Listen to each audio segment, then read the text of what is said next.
We're back, baby! Welcome to Hashtag General. I'm one of your hosts, Logan Studley. Joining me, as always, via Discord is the one, the only Chris Akamura. How are you doing, Chris? Pretty good, Logan. It's good to be back and doing a show and I know, I've been getting back like, into the swing of things. right, it's just, like, for full disclosure, you and I both got sick over the break. So it was just like things got pushed back a bit, but it's nice to kind of start being like, let's get going. It's been a good week. So, Yeah. yeah. Um, but yeah, no, other than the sickness, which we won't go into too deep, how have you been? What have you been up to? Really not too much. Just kind of working.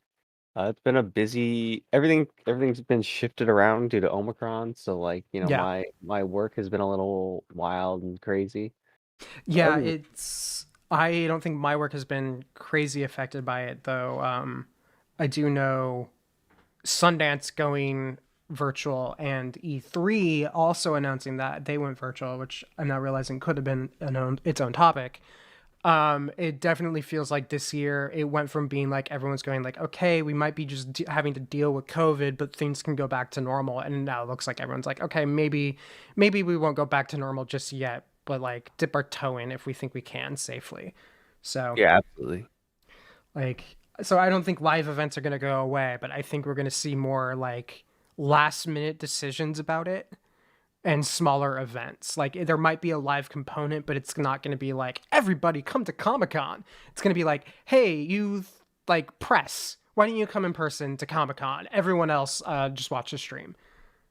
Yeah. Um, which I think is a good balance. And I think having worked with some like not in at all the same event space you do, you have been involved in stuff that's way bigger than anything I've ever had to interact with through work. It seems like the people who have done it the best are the ones that have embraced the virtual element of it and either have expanded the amount of stuff they do to take advantage of the fact that they can just kind of do it whenever and wherever. And yeah, I think this hybrid model works especially for smaller events.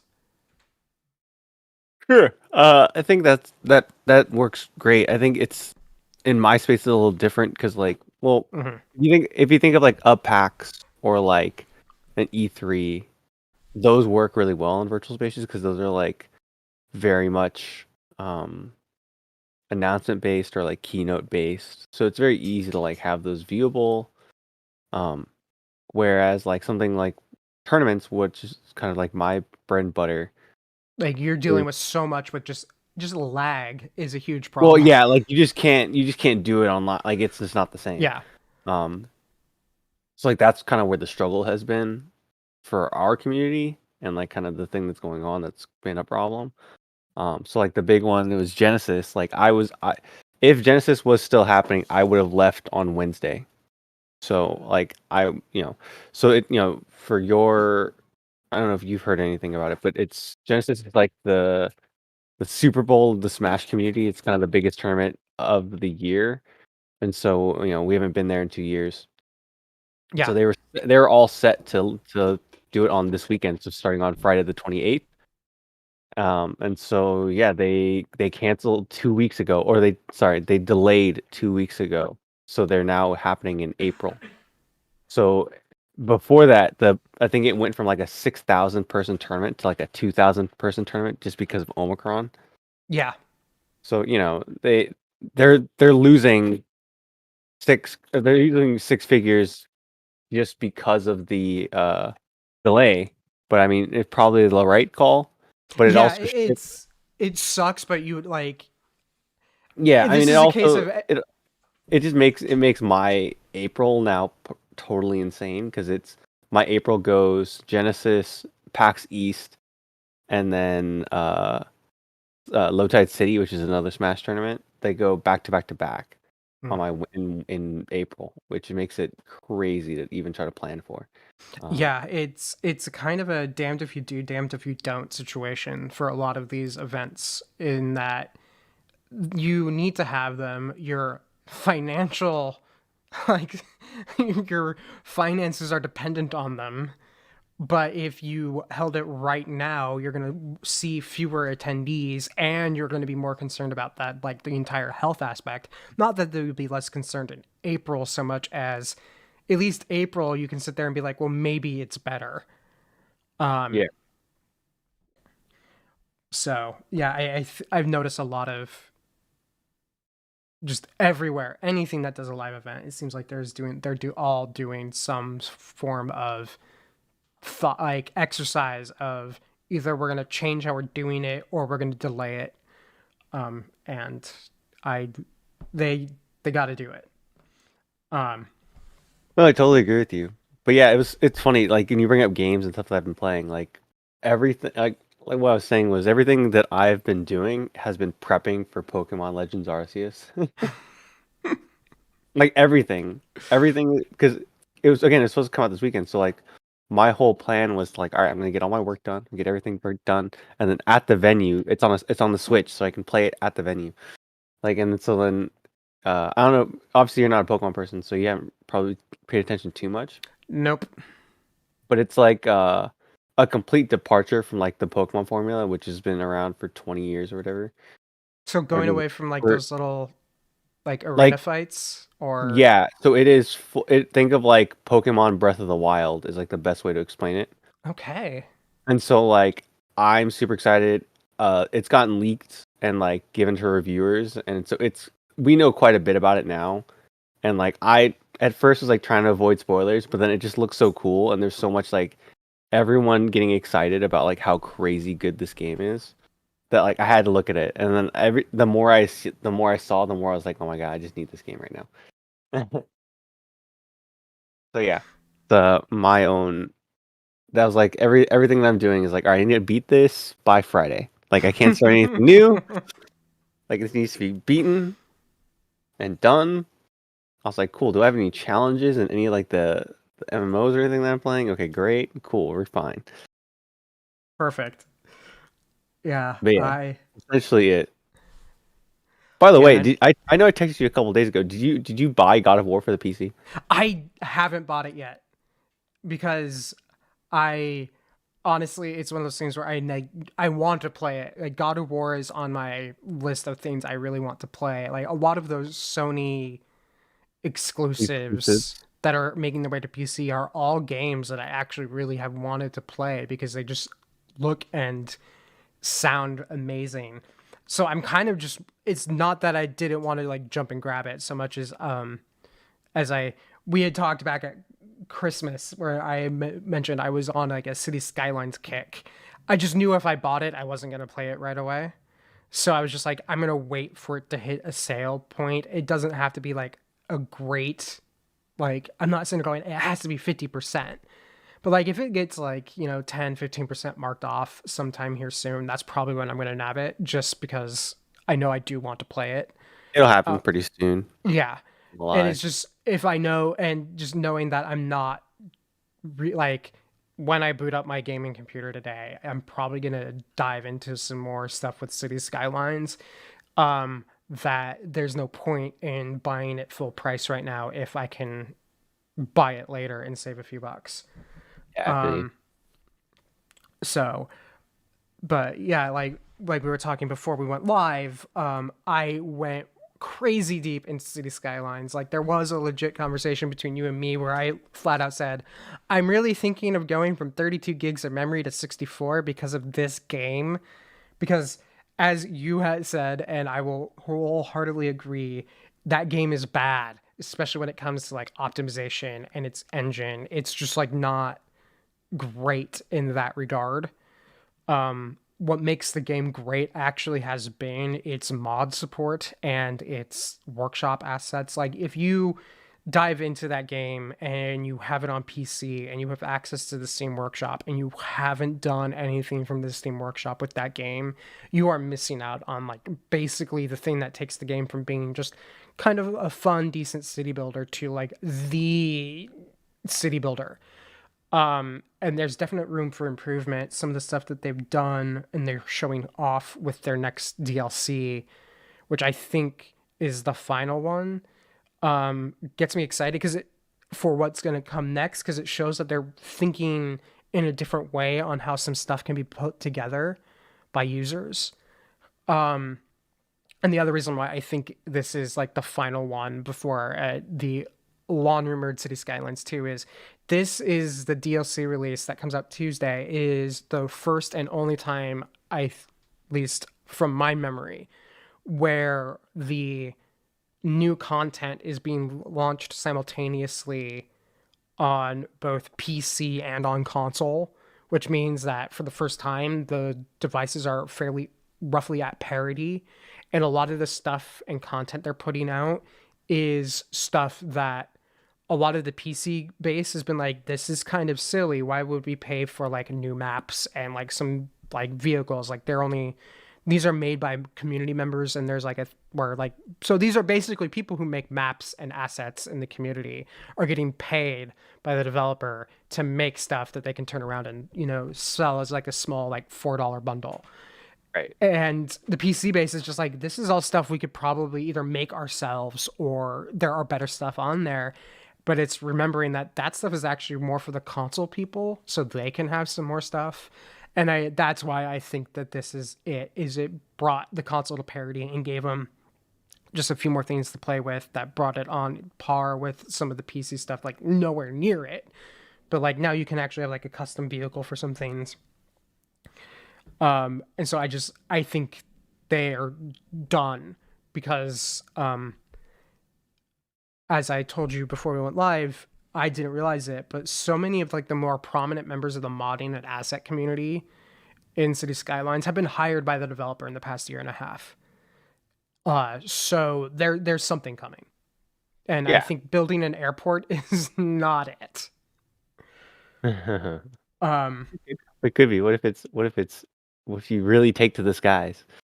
You really take to the skies, it becomes like Planet Skylines. You can now fly the plane to a new destination, build a new city there. Yeah. But yeah, I've been spending a lot of time. Like I've been actually like I told you, I was spending way too much time not playing the game, but just like finding cool assets. Like I found a whole bunch of like San Francisco assets. Just absolutely bonkers how good this stuff looks. For a game that is pretty bad. Like it makes my system chug. And I have a not 30 your system. The game is bad. Yeah.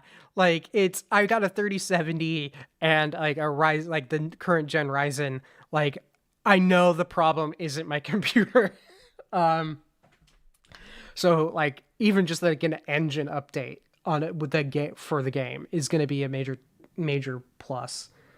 But I've been really working on trying to make my own map. Like for some odd reason that has become, well, maybe not that odd. I used to doodle maps as a kid. I still doodle maps. I can't help it. But so it seems like a natural extension of my love of map making is, well, why not make a map in the game?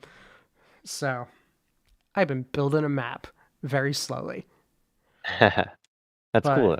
Yeah. That kind of does it for me. Let's move on to what might be already the biggest news of the year for gaming anyway. Like January coming out swinging with gaming news. Microsoft now owns almost everything. This week it broke that they are buying Activision-Blizzard. And with that, like all the questions we had when Microsoft bought Bethesda, I feel like we're just asking the same questions again, but now it's louder because it's bigger. Well, so I'll push back on that slightly just because it's a completely different situation where the assets that they are receiving are very different. And I think we understand Microsoft's MO at this point. They already talked about Call of Duty and they already talked about other games that are like when they bought Bethesda, we were like, what happens to all these games? Are they like Xbox exclusive, blah, blah, blah. But like we know how they work. It's gonna hit Game Pass first, or it's gonna hit Game Pass for free. That's their MO. They are a Game Pass company at this point. That's like what they want to push. But it will still be on Steam and it'll still be on Steam and everything else. So we know like that's a huge question that we already know. The IP is very different. Like Blizzard, sorry, Bethesda. We're lucky if we get a game once every 3 to 5 years. Yeah, Uh, you know, Blizzard Activision, we're getting yearly games from various developers and updates and all kinds of stuff. So it's not like it's a more active developer. I don't want to say active, but it's a more frequent release developer. Um, the assets are more varied. Like I think the thing that got lost on a lot of people was like, yeah, Microsoft now owns MLG, as well as they own three of the top four games ever performing games that were at MLG. So like this is now a huge space for them to get into. Like there's just a lot of I stuff didn't even going think on. about the MLG aspect of it. Yeah, so like there's stuff that like I think people didn't realize what they had bought. And like again, the thing that people kind of laughing at is like the $70 billion price tag. Like it sounds ridiculous, right? And it is. It But is. I realized I was gonna actually send you something on this, and then realized yesterday when I was sending you the note that I had never hit send on this message of someone doing the back of napkin math, where basically even if Game Pass doesn't generate new subscribers, which I don't think is at all going to be the case, it still is like Game Pass is like 4 billion a year in yeah, revenue. Like yep. if you make 4 billion a year in revenue, spending 70 million or $1 billion on something when you have like the ability to just flat out buy it makes sense. Yeah, I think the thing that people didn't realize too is like straight cash deal. Like this doesn't happen very often, and the idea that uh there's when you look at the math, there's only three companies in the world with this much money on hand. Can you name them? Apple, Uh-huh. Microsoft, and I think uh, I've heard some people try to throw Meta, actually better known to the world as Facebook. No, But actually it's no. not. It's Google, Yeah, it's I Google. think. Yeah, I don't know why Facebook was getting tossed around in there. I think a lot of it was because people were trying to come up with companies that could have bought it. Well, maybe because of all the stuff Facebook's doing with like Oculus, that, and I think they were just fetching for grabbing for straws because everyone knows Apple was not going to make a move like this. But the thing yeah, I find interesting is we talk about all of this acquisitions Microsoft is making. Yes, they're one of the few companies that can do it. But at the same time, if you look at the rest of the tech industry, they've gone into things like Prime Video with Amazon, Apple TV Plus with Apple.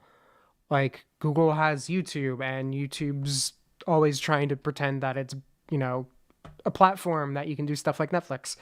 And Microsoft hasn't jumped into that space, but instead they've jumped into games because they already were in that space and they are doing with, and everything I see here is, if you even look before Bethesda's acquisition, Microsoft's catalog for Game Pass was kind of like how Netflix, right around the time Netflix streaming just didn't have everything, but had enough that it was kind of like a gimme. It was at a good price point, it was a ton of content, and it was just kind of like, well, this would be silly not to, especially if it's a bunch of stuff you want to watch. And it felt like Game Pass hit that point, and then it got Bethesda, and now with Activision Blizzard, it just even like reinforces that, where it's just like, no, not only does the content that they had in the library worth it, the content that they're going to be having in the future based off the studios they now own is going to make it remain that way. yep, 100%. Which is actually something I'd say the biggest problem Netflix has is I they're I think still trying to build it to the point where they can be wholly independent on content they make themselves. Yeah. And I don't think they're quite there yet. But Microsoft is clearly already there with Game Pass.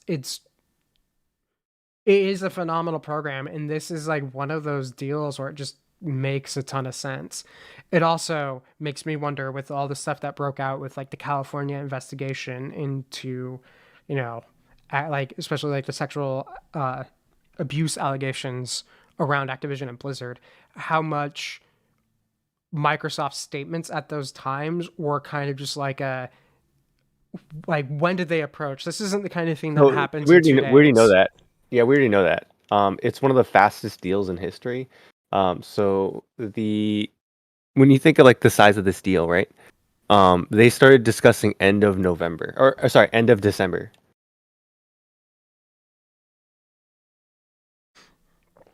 Wow. So it was like when Phil Spencer made the statement that they're reassessing their relationship with Activision Blizzard in the end of November, they started talking around then. Yeah, and I think this is a case of It's a case of them realizing like, wait, this valuable asset is at an all-time low. We can just buy it. yeah, I think that's what it is. I think Microsoft jumped when Activision was down. Yeah, And of the course. nice thing So about yeah, this, Activision Blizzard stock peaked at like $90 a share. It had dropped down to $60 a share at the time of purchase, and then now it's back up to $82 a share. yeah, it makes sense. Like everything on the board makes sense for Microsoft to make this deal. And I think the good thing and the hope I have is that Microsoft will clean house. Oh yeah, they already announced they're doing that. Yeah, Or not, like they haven't announced they're doing that because they can't announce they're doing that, but insiders have already said that Bobby Kotick and the board that caused all these issues are out as soon as the deal closes. oh yeah, like it was one of the big things is that he's Yeah, gone. Like everyone, like yeah, that yeah. was part of the announcement is that the moment it's done, he's gone. And it's Well, it just wasn't like, part of the announcement. It's not official, but like oh it's yeah. part of like the media spin that they have let people know. Like, yeah, this is what's happening. Yeah. And it's like I think that's the big thing too, is this isn't necessarily a golden parachute moment for him, for Bobby Kotick. But it's also I think the only way he could get out of the situation he's in with and have it exit without it being like a major thing. Like Yeah, this gives him an out.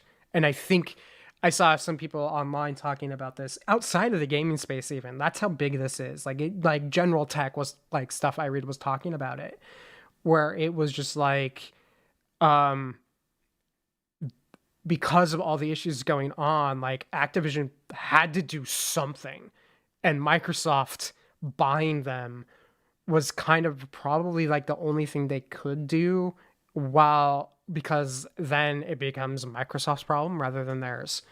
yeah, Like and again, hopefully Phil Spencer goes through and just cleans house of all of the crap and that Blizzard and Activision and all the studios become, better places to work because of this. Fingers yeah. crossed. And I think the thing to note too about Activision Blizzard, and like I think the thing to note, and someone had brought this up. Uh, oh, Steve Fortin. Steve Fortin had brought this up to me on, or I saw him bring it up on Twitter, and we had a very nice conversation about it. Was the idea that like consolidation is like mega mergers are actually really bad for everyone because of the amount of layoffs that usually come. And so I was kind of like reassuring him that Microsoft had like when they acquire big studios, like when they acquired Bethesda, and then when they acquired like Ninja Theory and all of these other companies, they actually increased hiring, which Microsoft is has money very and rare. people forget that. Yeah, and it's the sort of thing of like I don't expect this to be different. I expect there to be some layoffs here, but I don't expect it to be as massive layoffs as like when Disney bought Fox, Yeah, I right? don't Like think it's going to be I don't expect that, and it's the thing of the way that it's not in terms of like mega mergers. Microsoft has approached this very differently than like other companies, where it's not so much that they're absorbing another company; they're just providing financial and like leadership stability and then allowing the creatives to like continue to do their job. That's what has been the MO for them buying up all yeah, of these other companies. So Microsoft like treats these like acquisitions, not a merger. correct. And so like the idea that like and again from everyone that I've heard, like I have friends at Ninja Theory, I have friends at Playground Studios, I have friends at like all of these other places, and from what they've told me is that it is like being bought by Microsoft is like the best thing to happen to that company. And again, this is a very different situation because it's by far the largest one that they've acquired. So I expect some trimming of the fat, Oh but yeah. I don't expect like mass layoffs like you would see again in another kind of merger opportunity. Yeah, I think you're right. I think we are going to see more layoffs here than we have with the other acquisitions, just because, again, there The needs to size. be some, like, just between the size and the simple fact that there is clearly a bad culture Yeah. at some levels of of the Activision and Blizzard side of things that Microsoft really, this is an opportunity to just go through and get rid of it. So I think a lot of the layoffs are going to be literally Microsoft just being smart about it and being like, you know what, anything we can do to make this culture better and get rid of this problem is going to be done. But I, to your point with especially like Disney and Fox, how there were a legit ton of layoffs. Um, like I look at this not like Disney when they bought Fox, but like Disney when they bought Pixar or Lucasfilm, Yeah. where, or even Marvel for that matter, where it wasn't that Disney was going to take over their stuff and these companies were going to disappear within the behemoth of the beast. It was Disney saw the value of the IP and the creatives behind it. And so instead of, trying to make it all full on Disney, they allowed it to be its own thing. But then these companies then had like the support of the larger Walt Disney Company. Um, Right. and I think that's what's going to happen here. So like the people who are going to get hit the most are going to be like anyone at Activision Blizzard who was in like their marketing department who oversaw like the bigger scale stuff is probably going to be looking for work because that will be taken over by Microsoft game studios or like Game Pass or however Microsoft organizes it. But like the person who's like the community manager for a game at like Blizzard or Infinity Ward or anything like that, they're going to be fine Yeah. as long as they're not an ass. Yeah. Um, And I think too, like the thing to note is like Phil Spencer has already come out and said like, yeah, he wants to revive all of these like dormant, dead franchises. Like Guitar Hero was one that he named. oh, You know, good. Because there's and so there's like, a game that had like this amazing like oh my god came out of nowhere and then felt like it disappeared as quickly, but like no one has ever done anything like it again. what? Like, well, that's not true, but it felt like the whole plastic guitar drum kit thing. It felt like it was a Oh, huge like it yeah. I was mean, all the like rage, and then it it just was kind of it was big, and then it got. What happened was the market got really oversaturated. Um, hmm and then it's like anything else. Like the market got super oversaturated. There's a lot of competition, and then everyone got tired of like having these plastic items, like these gigantic plastic items around their house. Again, they're still very popular in Japan. Like the Taiko games are ones that come to mind right away. I have a couple of those, but like yeah, outside of Japan, I think like it's been pretty dormant. yeah, it's Um, like the novelty wore off, and since every seemed like everyone like there was all of a sudden a bunch of Guitar Hero clones, and it just felt like I think this is a case of where market saturation killed the market in the sense that no one could actually be profitable because there was just too many things in the same genre And yeah, licensing music is incredibly expensive. and annoying. Like it's like talk about like a worst case scenario. Hey, I want to license your music from a video game. I need to be able to work in perpetuity. And oh wait, why how much money? Um but no, that's cool that he explicitly said Guitar Hero because I remember thinking a couple years ago, I'm like, I wonder what happened to those. Not that I wanted to buy Guitar Hero so much as like, I remember when everyone thought it was the coolest thing.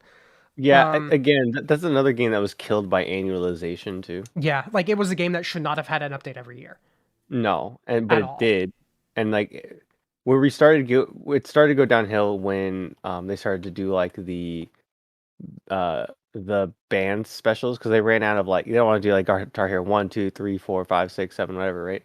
So I think they ended at 4, and then they were like, all right, let's do like it was like Rock Band Beatles. I remember having buying that for my dad, right?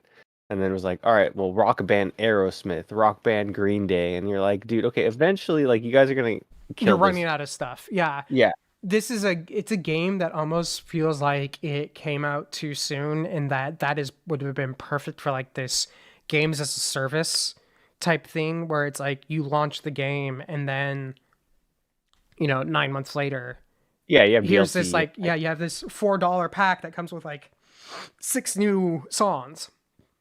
Yeah, I mean, like, it was really early in the DLC Yeah. pool. Like, I remember Guitar Hero 3 and 4 had like a ton of DLC attached to it. Um, and like, it works. I think like as soon as you start to like, the problem was like, again, they started doing these themed games that were doing less and less sales, and Yeah. then it just and then a combination of people just not wanting to buy all of these guitars anymore. Like, I remember, dude, I still have a ton of them in my garage of just like guitars and drum kits and like just random stuff that like I'm never gonna use again. Yeah. But maybe I will use them again. I don't know. See. But yeah, like I'm with you where I'm just like on the merger bit though, is that they aren't necessarily like a good thing, but I also like looking at how just content in general, from video games to film and television to just really everything, that where it is not a solitary act where it requires like a team of people to put it together. uh it seems like you can either be really small and successful, or you are part of a bigger thing and be successful. It seems like there's less and less room with how everything is like, everything's international now. Like you can't be a middle player in a small market, and as much as the United States has been the biggest market for the longest time, Europe has just as many people, China has way more people. Like it's just like you could, I think, still be successful, but it's just like, I think these middle-sized studios, the reason why they're all getting acquired and they are thriving because of it, is because if you're a middle studio and you put out a game and it's okay and it doesn't necessarily flop, but it just doesn't do well, that could be it. But if you do that and you're owned by, say, Microsoft, you can just go on to the next thing. Yeah. And so as much as I sit here and I go, I don't like how everything's being bought out. I do not like how it seems like Hollywood is becoming like 3 companies, and I am not like super stoked that Microsoft is buying up all these things, even though I think they are probably one of the best companies all of these studios can end up at. Because Microsoft, again, very open. Like, I think they are honest when they're saying that they don't plan to like remove Call of Duty from PlayStation. At least I hope that they are honest about that. And they've kept their word quite a bit. Yeah, they seem to be very much in the mindset of anything good for gaming at large is good for Microsoft and Xbox. But like, and so as much as I'm against all of these acquisitions, like there's a reason why MGM got bought out by Amazon, and why that was such a big deal and important for MGM is because they were a mini minor or a mini major studio. And if you only have like 1 or 2 things that you are able to put out a year, like, even if you have an amazing back catalog, that's not enough. Like, you are going to be just constantly struggling financially. And that's basically the story of MGM for the past 20 years, is they were struggling financially because things they made weren't successful. So they were having to get in deeper and deeper debt in the hopes that the next thing they would make would dig them out. And lo and behold, being bought by Amazon like takes care of that problem. Right. And it's sad that that's the nature of things now, but it's also just like the nature of things now. Right. So here's something I wanted to bring up, and like, it's something that it's been a big discussion is in the game community, and like, it's something that the Gary Whitta tweet, as much as that was a joke tweet, it did bring up a lot of stuff, or a lot of questions, and it's the question of like who's next, right? So like when you look at like the majors, when you look at like the buyers, right? It's Tencent Sony and Microsoft that are buying up all these studios, right? Like they're the ones that own all the studios.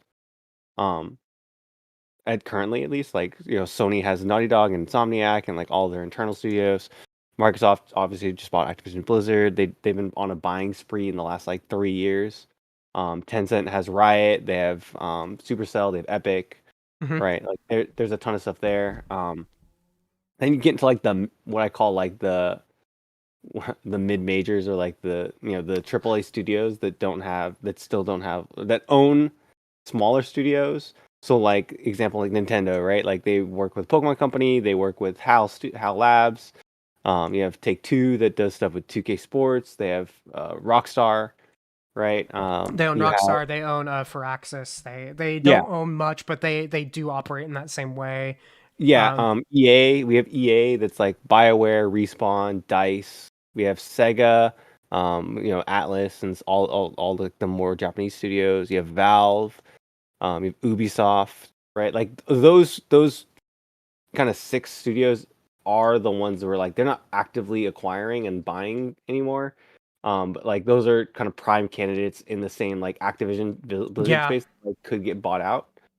And then you get the independents, like the ones that don't really own anything, are kind of like the Capcoms, your CD Projekt Reds, your like Konami, Bungie, Square Enix, Bandai Namco, Warner Brothers Studios, trying to think, Quantic, Supergiant, you know what I'm saying? Like, studios that don't need to be acquired to continue to be successful, but are easily acquired if someone throws enough. Yeah, money like at them. all of these are like pretty cheap in relativity to like what deals are happening now. Mhm. Like all of these are like Sony doesn't have a ton of money. Like Microsoft spent over half of what Sony's worth on that Activision Blizzard deal. So like, that's absolutely, like, think about it. They could have bought, if they honestly could have bought Sony. Well, it's like the same when Apple did Apple TV. There was a joke that Apple could just buy the entire industry if they really wanted to. Yeah, I mean, spoilers, the government wouldn't let them. No, But they like wouldn't. But they could. Like they have they the money. could. Yeah, they have the power to do that. So yeah, the idea that there's like Sony obviously can't match the buying power of them buying Blizzard Activision, but like they could easily buy Capcom. Yeah. And like with the way that like the partnership deals have gone in the last couple of years, and like Sony's now ownership of Evo, and Street Fighter being a Capcom, or like Street Fighter being a PlayStation exclusive, like all that stuff fits where like I could easily see them buying. Yeah, and then there's also the Capcom. other side of it is like look at what Microsoft did with EA Play.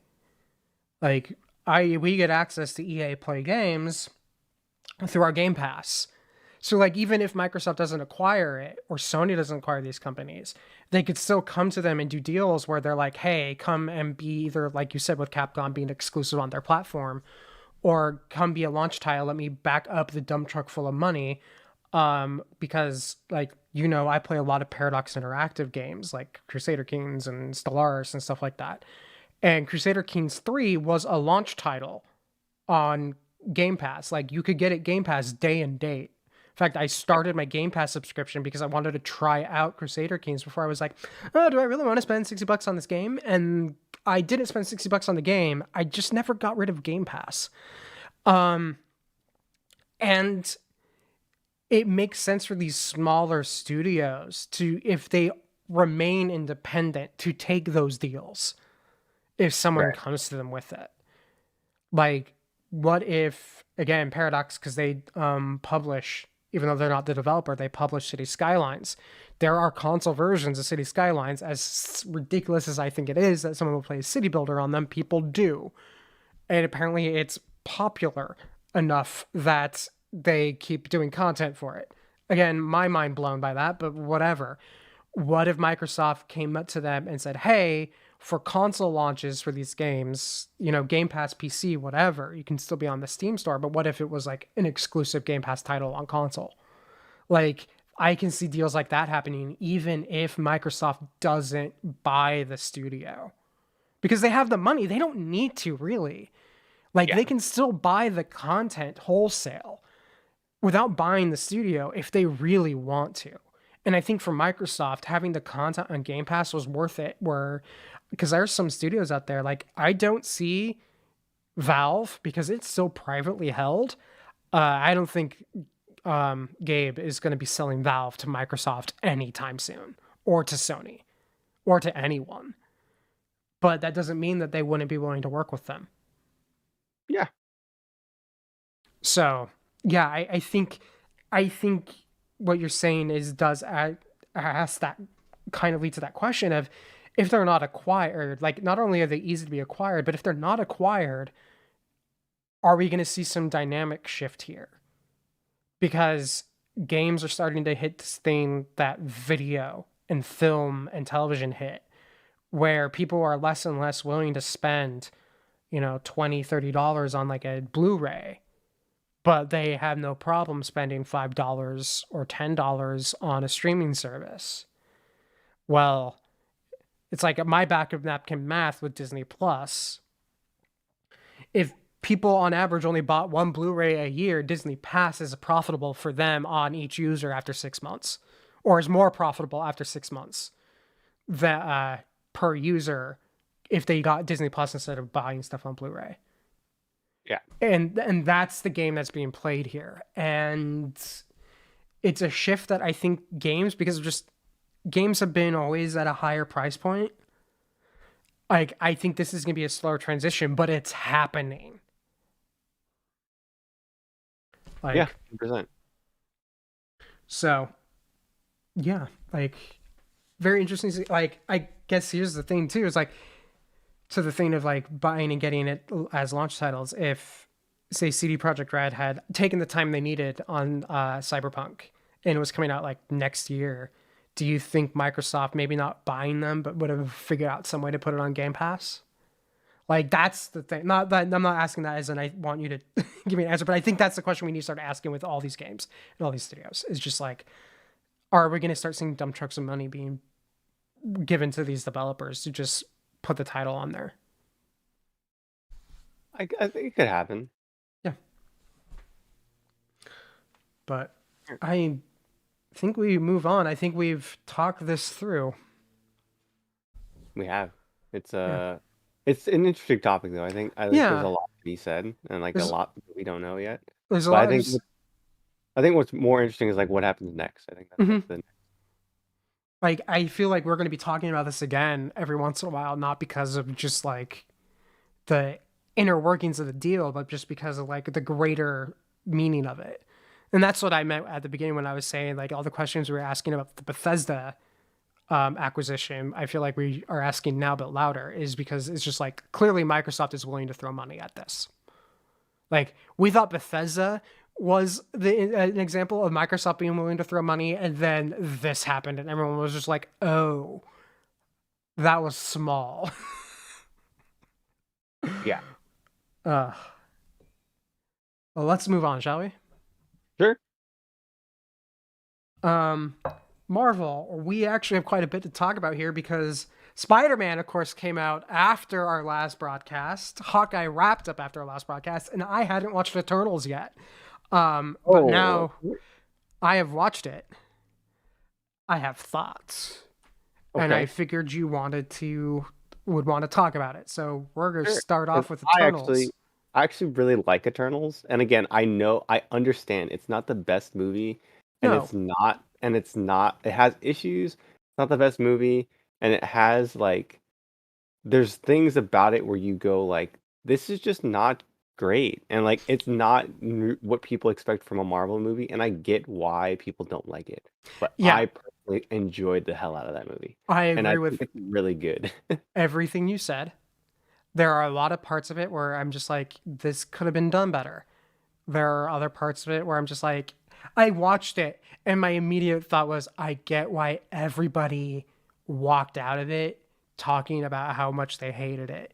And it's not because it was bad, but it was just, I think the same thing that kind of cursed The Last Jedi, where it wasn't what people expected because everyone has this expectation of how a Marvel movie will work.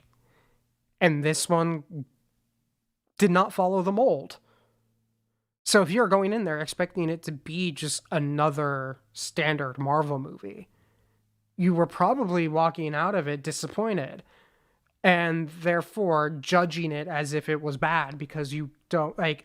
I think that some people struggle, and I can't blame them. It's one of those things that it takes a long time to realize and overcome when you are thinking about something you've watched or played or experienced, is that your personal expectations can color your experience, and that could mean your like thoughts about it are therefore colored by the fact it didn't match that expectation.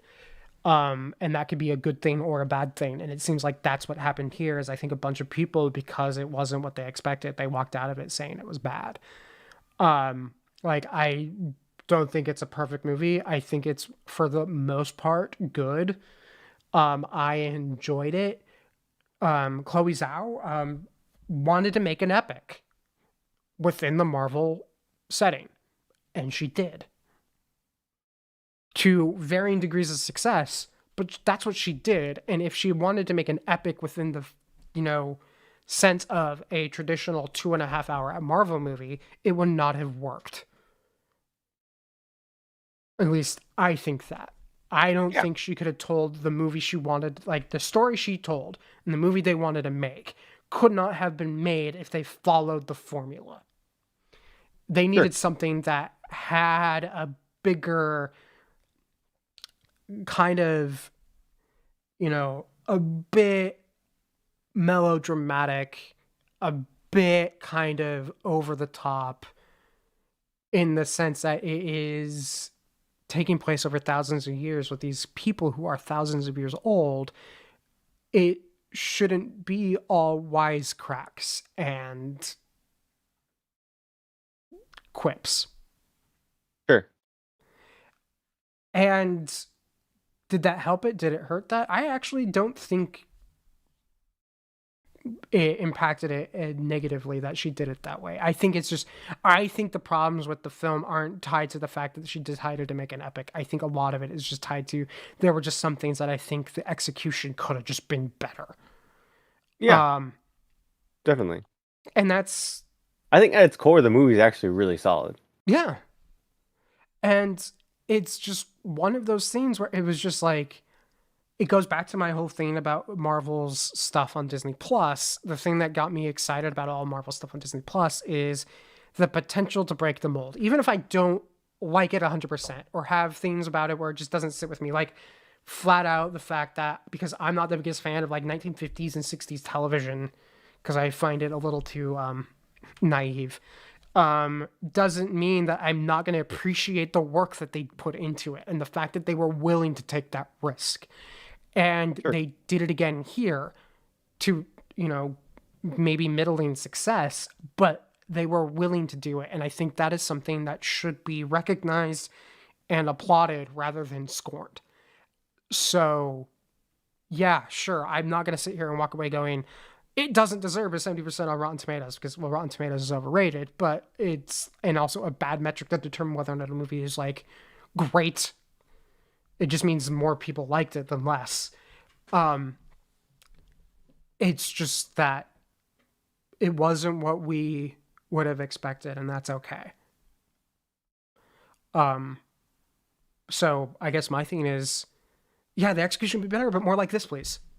Like, more willingness to not always follow the formula. Because, yes, the formula works, but a formula, when you play it too much, starts to get old.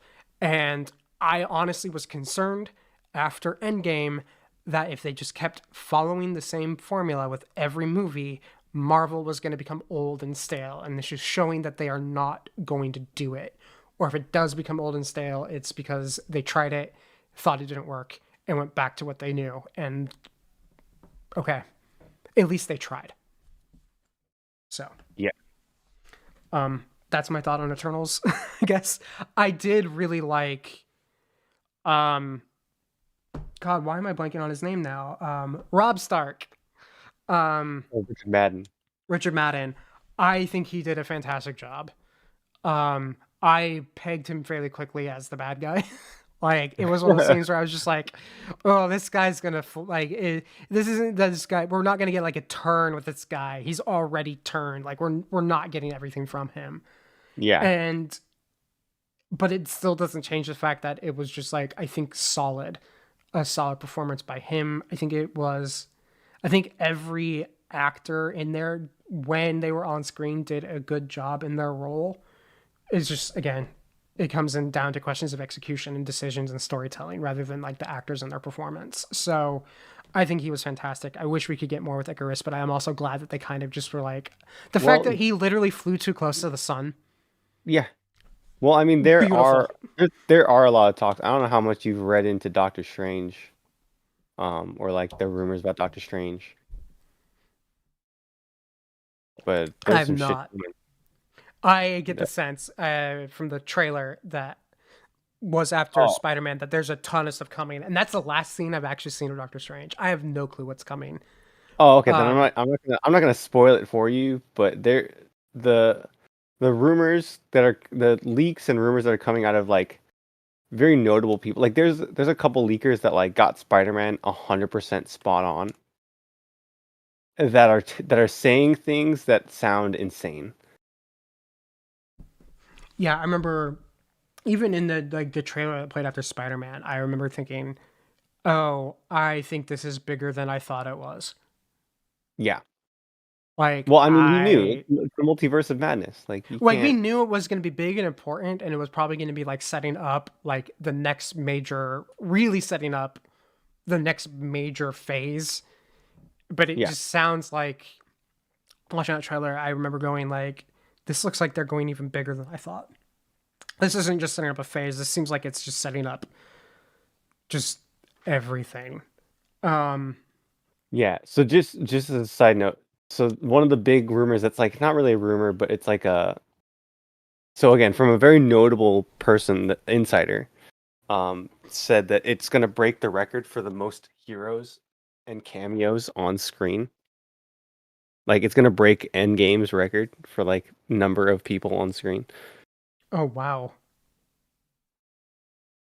So So yeah, we're that's talking all like out. even bigger than Civil War. Like where I remember when that was a big deal. It was like, look at all of the Marvel characters in the Captain Yeah, America it's movie. gonna it's and yeah, it's okay. How much do you want to know? I'm gonna go with nothing. I always like going in Okay, and knowing as little as I can. then yeah, Um, I won't spoil it. But yeah, it's everything that I'm reading and seeing is like absolutely insane. so I guess here's what we do. We make sure once tickets go on sale, because I think we just try to go see it together, so we can just sit there and be like, ah, so you can sit there and watch me freak out. um, yeah, no, I'm excited for Doctor Strange. I actually rewatched the first one like a week or two ago. I think that movie's super underrated. It's super fun. It is. It's really just fun and just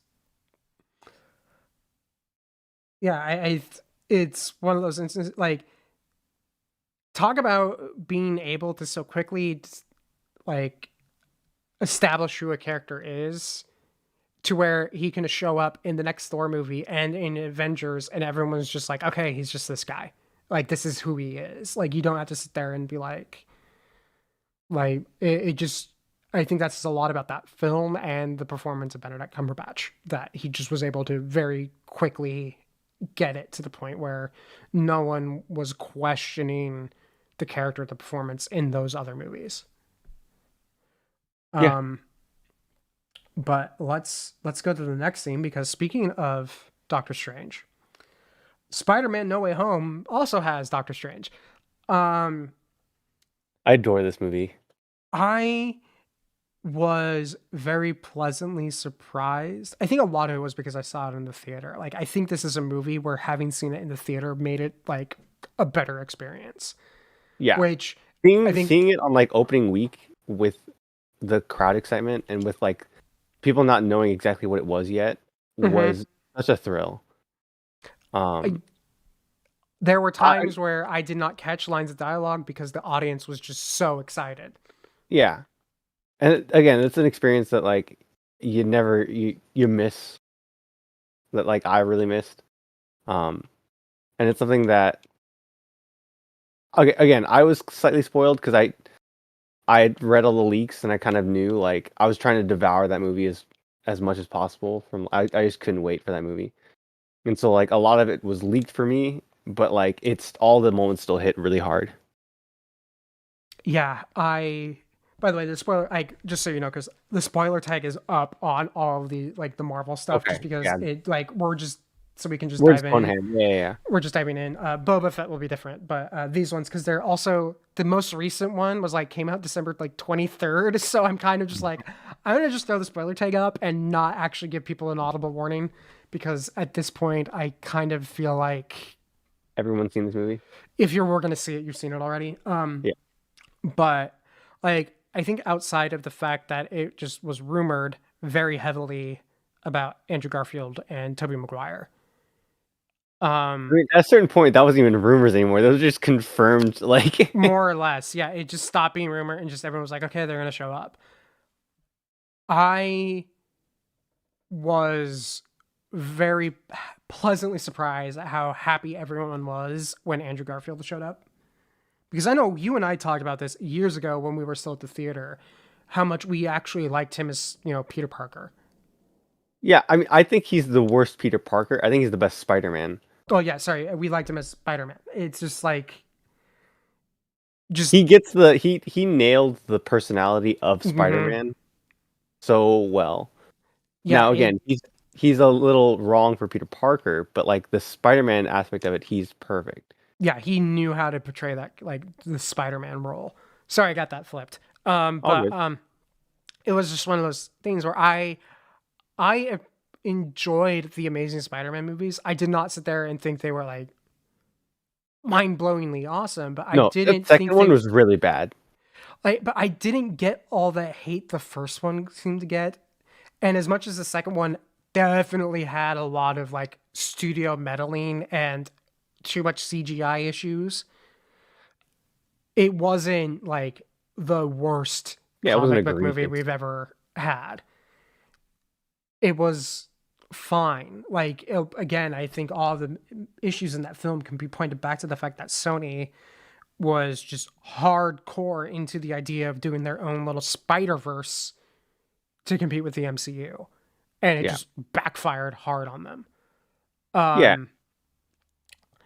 But I loved that he got even a bit of redemption over the end of Amazing Spider-Man 2 with Gwen Stacy, with Yeah. saving MJ. Like, it's just, this movie had little nods to the arcs that the other two Peter Parkers had. Yeah. And I love that. Closure for these other two characters that they could have just been cameos, and they weren't just cameos. Like the actions that these like Tobey Maguire's Peter Parker and Andrew Garfield's Peter Parker took during this movie were directly tied into stuff that happened to them in their own movies. And I think that says a lot about the writing and directing team on this film, that they were able to do that. And I think execute it well. 100%. They brought back characters that at this point hadn't been on screen in over a decade, like closer to 15 years in some cases, if not more. Because like what, the first Spider-Man was 2002? 2001, I think. Yeah, like that means Willem Dafoe was portraying a character he hadn't played in 20 years, and he And by the nailed way, it. killed it. Yeah. Nailed it. It was amazing. And it's just like, that says a lot about the actors. That says a lot about the creatives. It says just a lot about everyone working on that project, that it never, ever, ever, yes, it's pandering to the audience, but it never felt like they were just doing it to be like, well, the audience will love it. They did it in a way where, yes, the audience loved it, but it worked within the narrative and the story. And it was the thing I remember reading a lot when I was like reading up on it online, because of course that's one of the first things I do, is how many people were like going, oh man, I never realized it, but this is like, we had 3 movies of Peter Parker's origin story Mhm. instead of just one movie. because we did finally get the with great power comes great responsibility. And I think the fact it doesn't come until the third movie with this Spider-Man worked, because if they did that in the first one, everyone would have grown. But by this point, it was just like, felt like it was inevitable. Yeah, you earn it. Yeah. And so yeah, like the thing that was because Jenny had never watched she'd never watched the Tobey Maguire Spider-Man movies, which I still think totally hold up. Like I still think those movies are great. Except for the third one. We don't talk about the third one. Well, there was only 2 of those movies. Yeah, we don't. Yeah, the third one they didn't make a third one. Sad. The thing that like she noticed, the thing that she pointed out right away is like, because we watched them afterwards, right? She goes, "Oh, when Spider-Man 2 starts and he's alone in the apartment, and he's in this shitty apartment and he's alone and he jumps out the window as Spider-Man." Jenny goes, "Oh, that's what we got in this one, but like it's in the end. MCU, like the MCU Spider-Man is now in like this spot." Exactly. Like she like being able to pick up on those things. Like I remember watching it and like there's so much in here that is clearly not necessarily like an allusion to these other works. Yeah, by the way, can I just nerd out for a second? The suit that we get glimpses of at the end is amazing. Like incredible. And I can't wait to see that thing in full view in action. Like I need to see it. Yeah, it's the most comic. It's the most comic accurate suit. It's the one that he makes himself. He jumps out of the thing. It's winter in New York. Like oh my god. Yeah, it was just so good, and like the ending is somewhat bittersweet, and it just is a solid movie. Yes, 100%. It made me very upset that Sony and Disney still, like the deal that Disney has to get Sony stuff on Disney Plus isn't for a few years. Because I was just like, I want to watch the Spider-Man movies. Damn it. I can't. Yeah. Because it's like not like they're not even on any streaming service. Like it's like ugh. The curse of streaming services is like not every movie is available. And then in some cases you can't even buy them, or they're hard to find or impossible. Yeah. But yeah, no, Spider-Man, I walked in thinking I was going to enjoy it, and I walked out pleasantly surprised at how much I did enjoy it. Yeah, it's something that it's very experiential. That movie's very experiential. And like again, I think it hits harder because like we grew up with the Tobey Maguire. Like I grew up with the Tobey Maguire Spider-Man, and like those movies mean a lot, right? And so like, yeah, seeing the characters come back in like this new way or this different way, like all that stuff's super unique and fun, and like, you know, you're blessed that it happened, right? Like there's no way, this movie doesn't make sense that this movie happened, right? Well, like it's also like I am not one to like throw parry words around how much I don't like most of the X-Men movies and think there's like only like 2 that are okay. But this one where it could have... Is it X2 in First Class? Yeah. Though I also like... I do also like... I would actually probably swap out X2 with either the Wolverine up until its 3rd act or even Logan. Wait, the Wolverine? Yeah, like not Wolverine Origins. Why? The one that they made, like... Yeah, the one where... first one? Yeah, is it the one where they have the montage of him and Sabretooth fighting in all the wars? No, that's X-Men Origins, I think. Yeah, that's what I'm saying. Okay. No, I'm talking about in Japan. I'm talking about the one in Japan. Okay, that's different. Okay. Yeah, that one. I thought you. No, I was not talking about the one with the really, really shitty Deadpool. That's. I was like, that one might be the worst. That one is that one might just actually just be the worst. I was like, that's unforgivable. I was like, Yeah, every you every were- movie opinion you have now is like coming into question. I was like, wait, You're hold like, on. wait, I have to trust enough. No.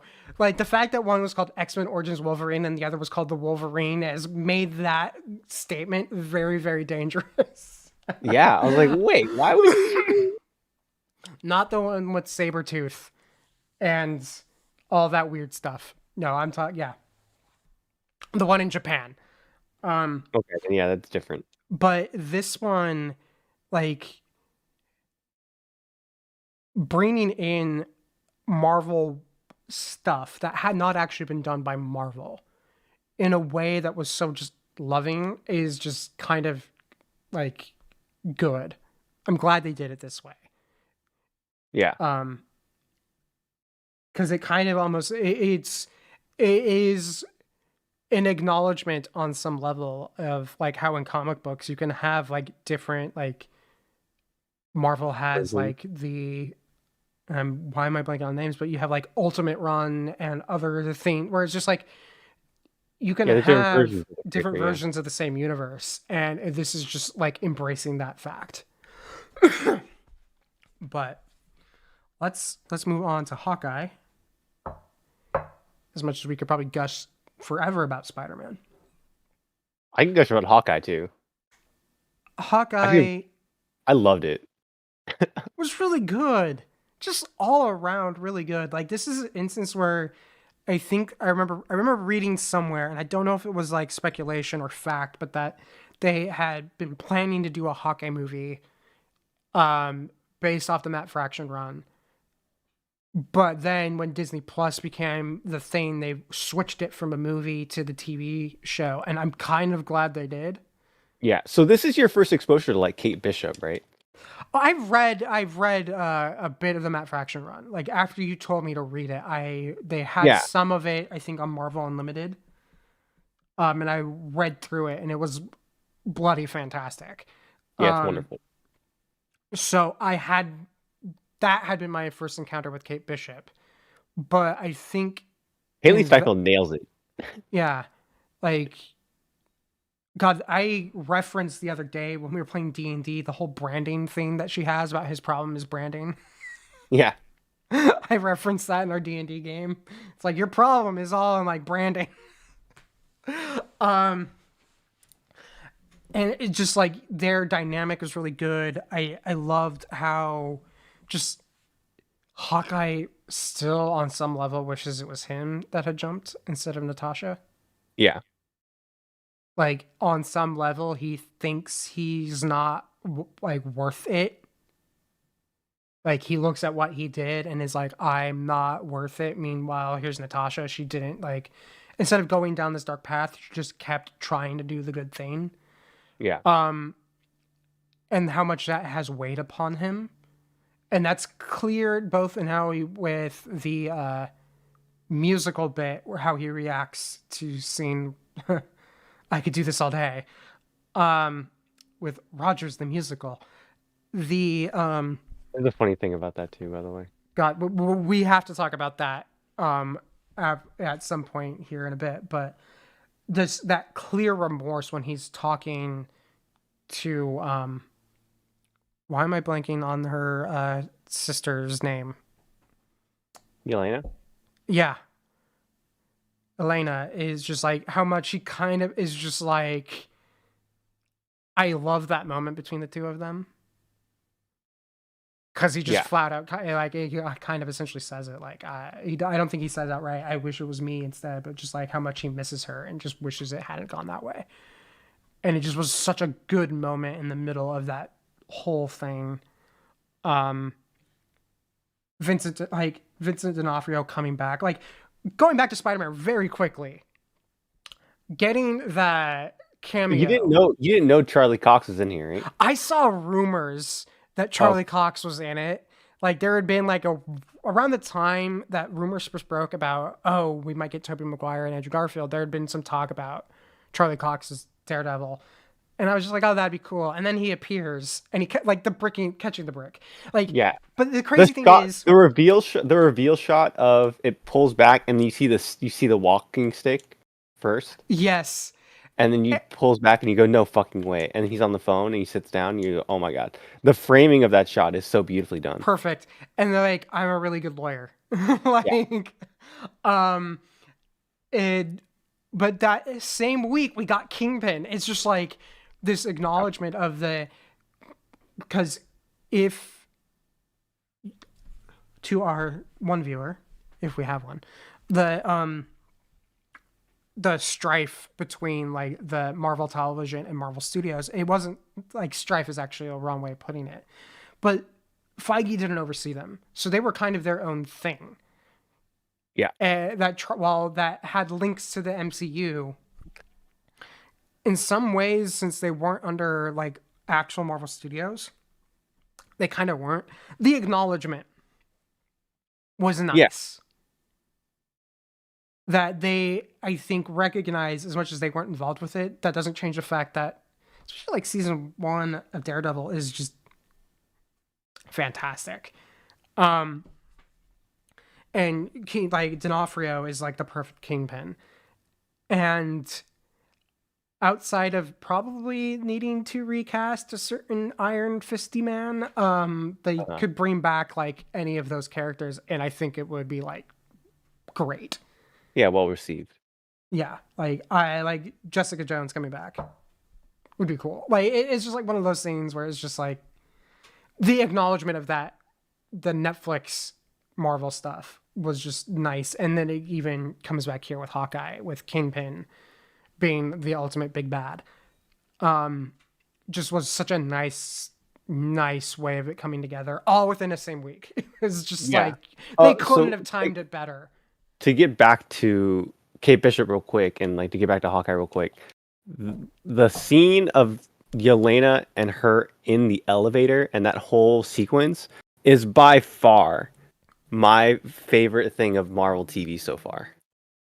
Dude, they all like the immediate bonding, like the clearly the two of them. As much as Kate Bishop is still kind of just like unsure of it, the fact that Ileana is just like, oh man, I have a friend. Yeah, we but can like just talk. It's the to me it's the tension of like, look, both Kate and Yelena know that Yelena could kill her at any point in time. Yeah. Like, but she won't. So they know Kate's trying to slow her down in any way possible and trying to figure out how to do this. But at the same time, she's like, she's like, how do I don't know. And so she's trying to hit the buttons and like she's slapping her away and like she, all this stuff is great. Oh my God, it's so good. Yeah, it's so good. I do have one complaint though. What's up? Pockets. She has these pockets. You can put so much stuff in them. Where is the vest with I was actually upset about that. Well, she doesn't have it anymore. She gave it to Natasha. Natasha wore it in Infinity War. She's gonna replace a vest with like they're so useful and versatile. Look at all the like. I was just like, where's your pockets? Just like because she got into fashion. She's like vibing out. But yeah, no, it just was. Hawkeye was just fun. I looked forward to watching each episode each week.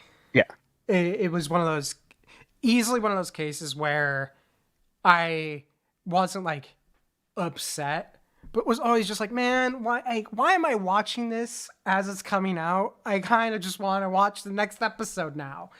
Which is, I think it's just a good sign when you are enjoying something enough that you're just like, oh man, I have to wait a week. Yeah, no, I feel you. But yeah, it's great. I really enjoy that show, and I'm really glad that like, because I remember when they announced the Hawkeye show, everyone was like, why are they making a Hawkeye show? I was like, no, they're doing the Matt Fraction run. I was like, yo, you got and. That's why you told me to read the Matt Fraction run. Is when we had and I was that conversation. I was like, yo, you guys gotta chill. Like, just read the Matt Fraction run, and you'll understand. And most people were like, yeah, whatever. And I was like, nah, dude. Like, you gotta like trust, believe. And I'm glad that they did it right, and it came out great. Yeah, it was wonderful. I did enjoy too that. And like we knew too that Jack was not gonna be the real bad guy. but like they really telegraphed that he's not the real bad guy.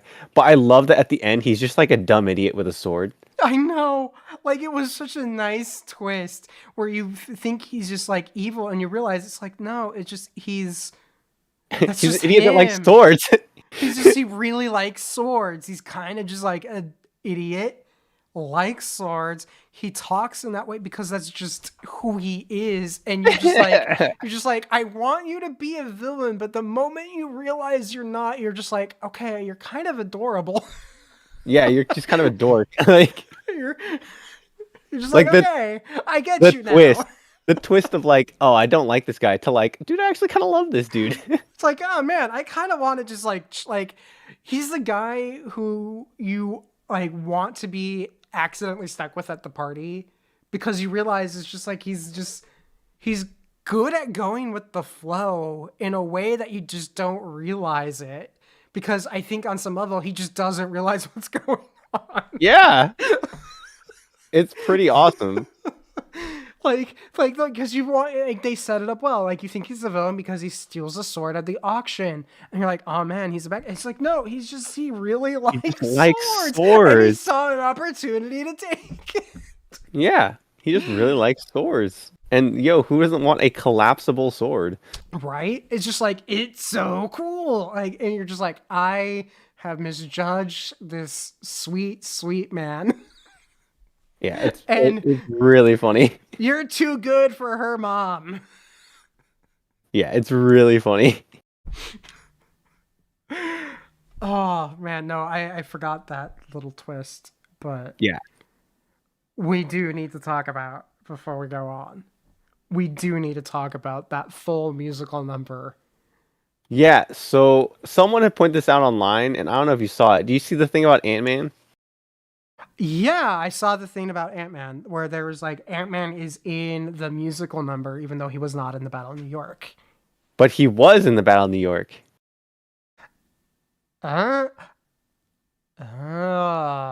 He was. Yeah.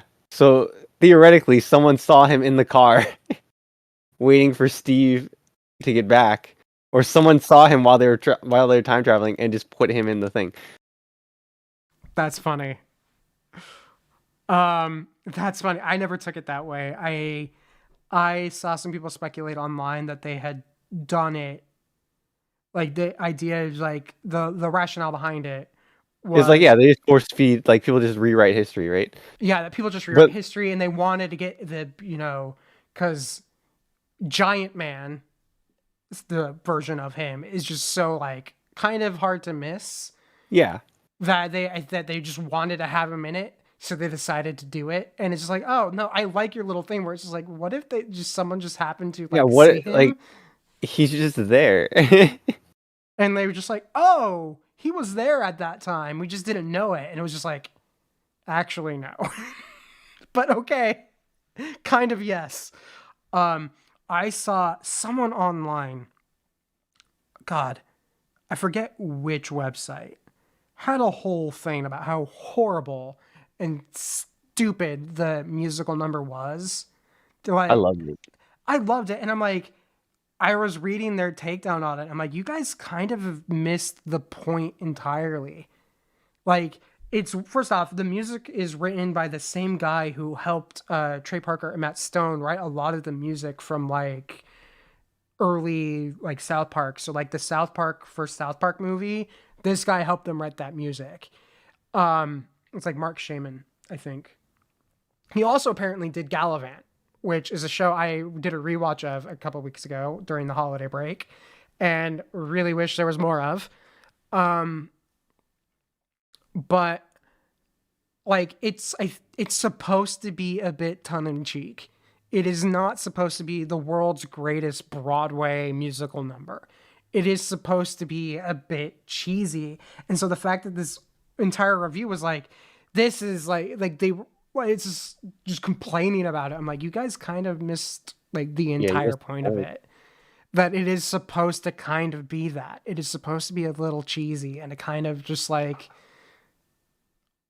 weird. It's just, this is the kind of thing where you're like, that is why that is what you would expect to happen if someone sat down and made like a musical like this, where they're totally trying to make like this big thing where it just, I wanted to be where I'm like, I wouldn't call the musical number bad, but I would also say it's intentionally not designed to be great.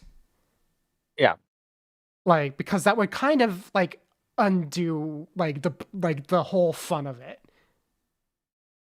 If it Yeah. wasn't just a little kind of cheesy and ridiculous. Yeah, 100%. And so I loved it. I loved it. And I was so Yeah. glad that we got a full video like rebroadcast of that musical number. Just like uncut, unadulterated. And I was just like, I wanted that. And I'm glad we got it.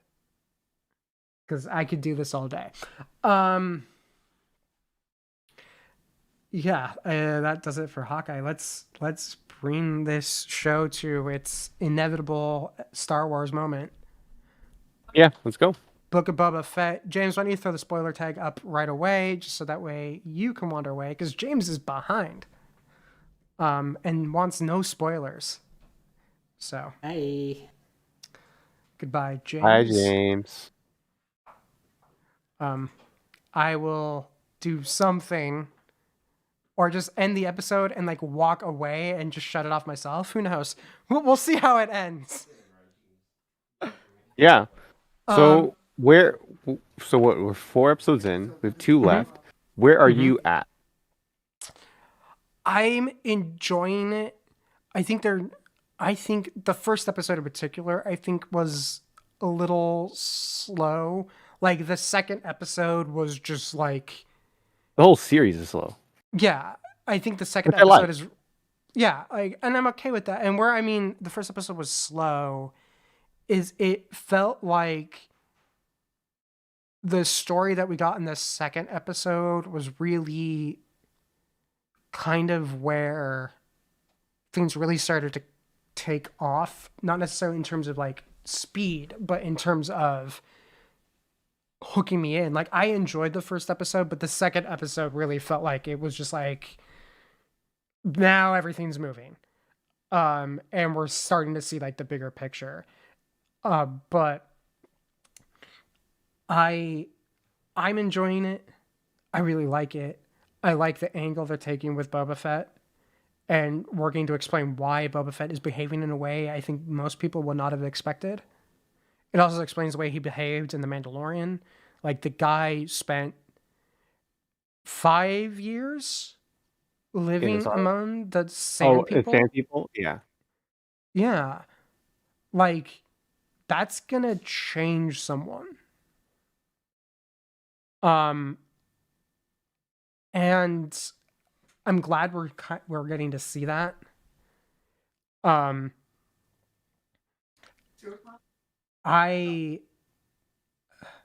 First off, I loved the frickin' Tusken driver's ed Yeah. sequence. Was Like just, a bantha.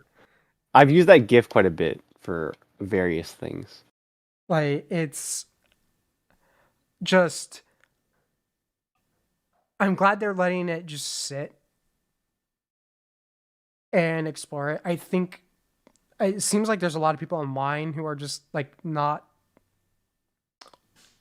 like connecting with it, and I think that's okay. Like, they're like I think the idea that a content has to be everyone loves it means that you can't, like, there's nothing wrong with a piece of Star Wars material like really connecting with like a segment of the fan base, because I don't think it's like alienating anyone so much as it's just like a lot of this feels like it was written for me and you, in the sense that it is exploring a character, explaining a lot of their history, and tying into things in the bigger universe. And I could see a lot of people just being like, where's Mando? Yeah. But yeah, I did cheer in excitement when Black Chrysanthemum showed up because I knew who that was Yeah, from the so comics in Afra. I was just like, yeah, are we gonna get Afra? we're a show away from Dr. Afra. I know. I'm like, if Afra's gonna show up, because it's the for people who don't know, for Afra, Black Chrysanthemum, it isn't a character who always is in every, but wherever she's at, it's almost like he inevitably shows up. And so this is one of those scenes where it's like, are we right before he inevitably shows up in her story? Like, Yeah. or is this just like a case of him being off on his own thing while she's off somewhere else? But I was just like, oh man, if we get Afra, I am going to be like freaking fangirling all over the living room. I mean, it could be a way that we get her in Obi-Wan. Do you think she'd be in Obi-Wan? She might. It's the same time period, right? Or no? Yeah, it would be the same time period. She's a few years Oh wait, no. older. After. Yeah, this is Yeah. after. She's a few years older than Luke and Leia.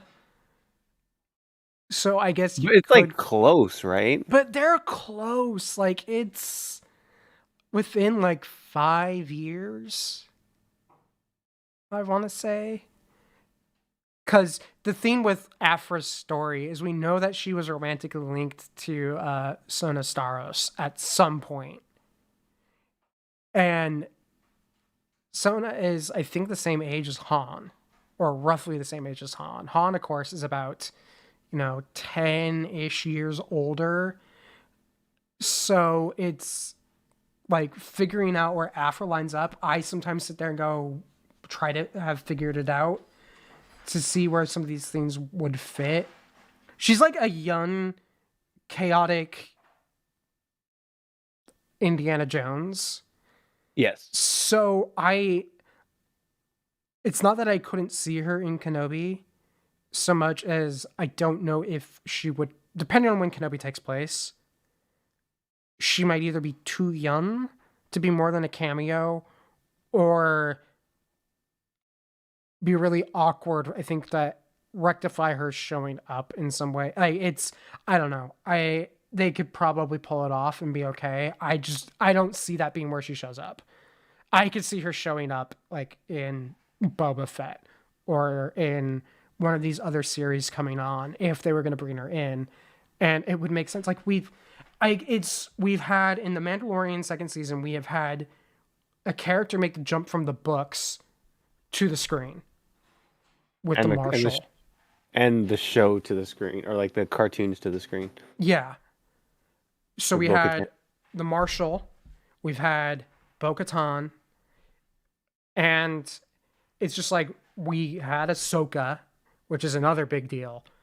Like there's really strong rumors that we're going to start seeing like Sabine. Yeah. So speaking of rumors, you saw Mary Elizabeth Winstead got cast in Ahsoka as something. We don't know what. I did not know that, and I hope it's Sabine. Oh my god, her as Sabine. I think that the one issue I would take with that is that Sabine is presented as her family is like I could see that being seen as like a whitewashing casting. Sure. I mean, she's supposed to be like an Asian type character. But yeah, like nerd queen here. Look, yeah, but here you go. Here's Mary the link. Elizabeth Winstead is also one of those actresses who, holy crap, I would love to see her in some sort of like. I think she would be a fantastic Sabine. Yeah. Yeah. Hollywood Reporter confirming and everything here. It's their exclusive. Let's see. Let me.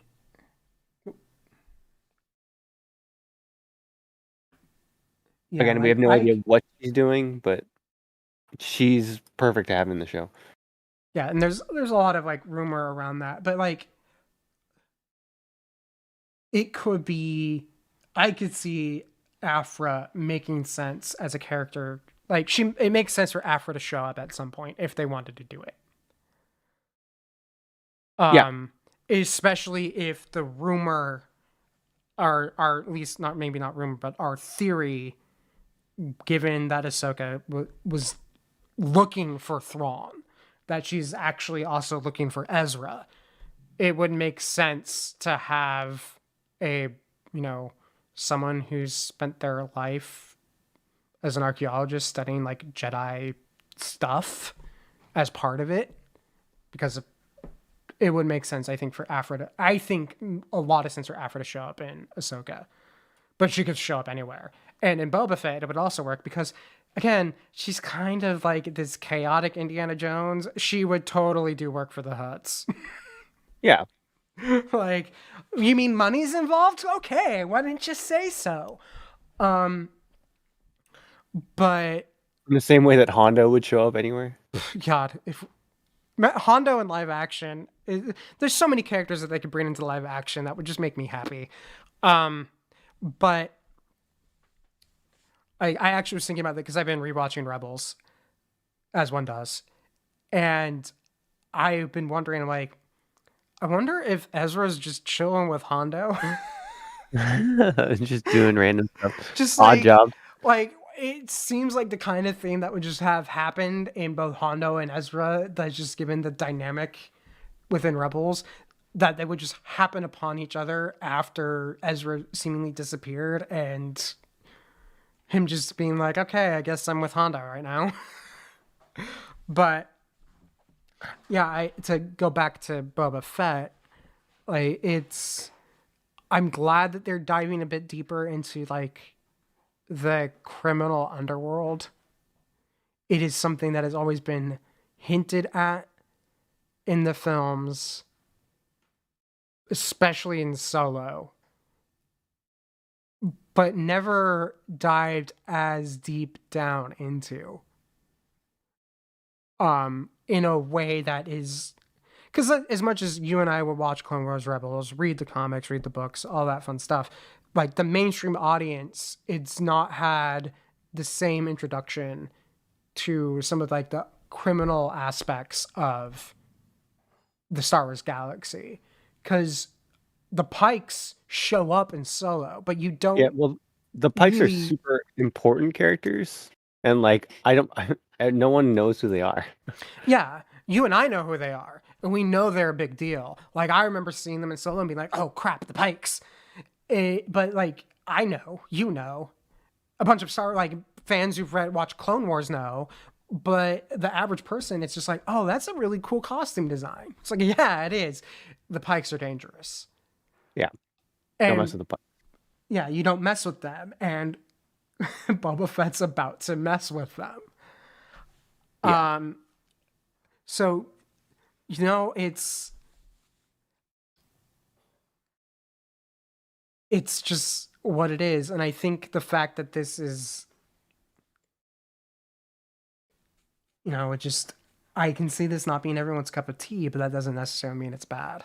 That's kind of my take on the fact that I've seen a lot of people kind of seem meh on this series. Again, the only thing in the series so far that I'm like meh about, I don't know how I feel about. I love the idea of these characters, but I don't know how I feel about these cyberpunk teens. Mm-hmm. Like, I think the idea of Boba Fett taking in like the riffraff of Tatooine under his wing, I think is cool. But I don't know how I feel about them being very stereotypical cyberpunky. Like, they're a little too cyberpunky. And the thing too is, I do have one concern when it just comes to Tatooine in general. It is a it is a desert planet that is close to some major hyperspace lanes, but it seems awfully heavily populated. Admittedly, we're in the middle of one of the cities on the planet, and it seems like there are maybe it's just Mos Espa and Mos Eisley are like the actual major settlements, everything else is going to be like Tashi Station or Anchorhead, where it's just small. By the way, we saw Tashi Station. Yeah. If you did not know it, where Boba Fett goes in and takes out that biker gang, that is Tashi Station, and the two human characters are actually supposed to be friends of Luke who got cut from A New Hope. Super And gave cool. him the nickname Wormy. So it was like a really nerd deep cut. That is really nerdy cut. But so maybe it's just like we have these like two cities and everything else is very barren, but it always just seems like there's almost like a little too much going on in Tatooine. Yeah, I mean, I will say I love seeing like I think Garza Whip is a really cool character. Which one's that And one? like That's the that's the Twi'lek that runs the casino. yeah. Like I love the idea when she goes up to Black Chrysanthemum and like tries to talk him down. I was like, yo, it's worth a she knows how to play the game. She knows. Yeah, and I love how Bubba's like worth a shot. Yeah. Like I got Because like it. Boba knows too. Like Boba knows she's just trying to like keep her business going, right? Like Yeah, she she's just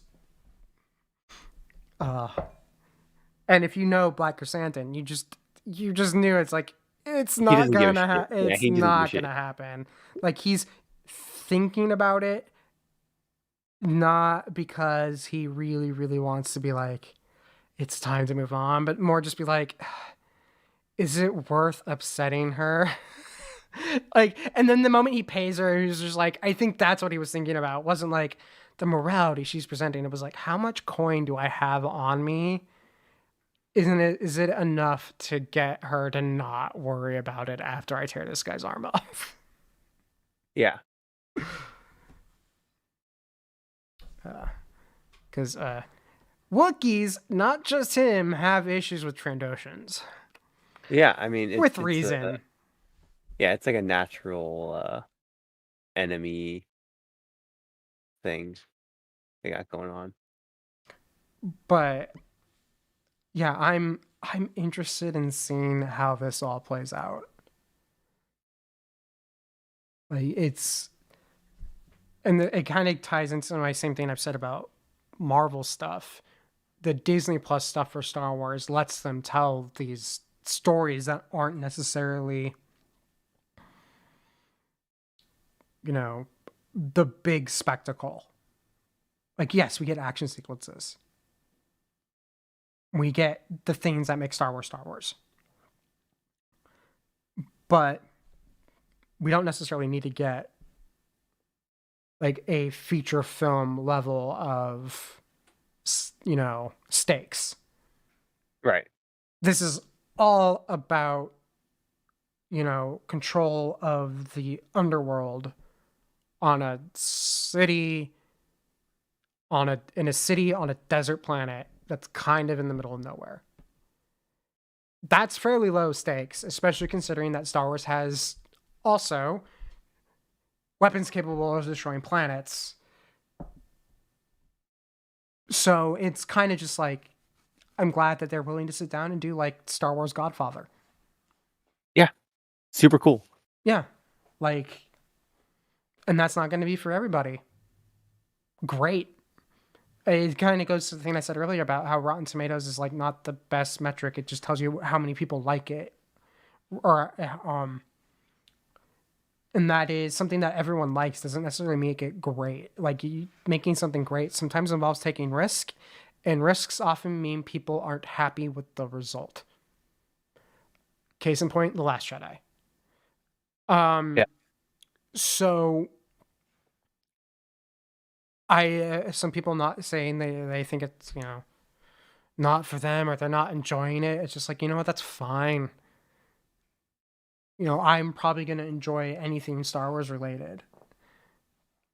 But that doesn't mean that everyone has to enjoy it. So, yeah. Yeah, super cool.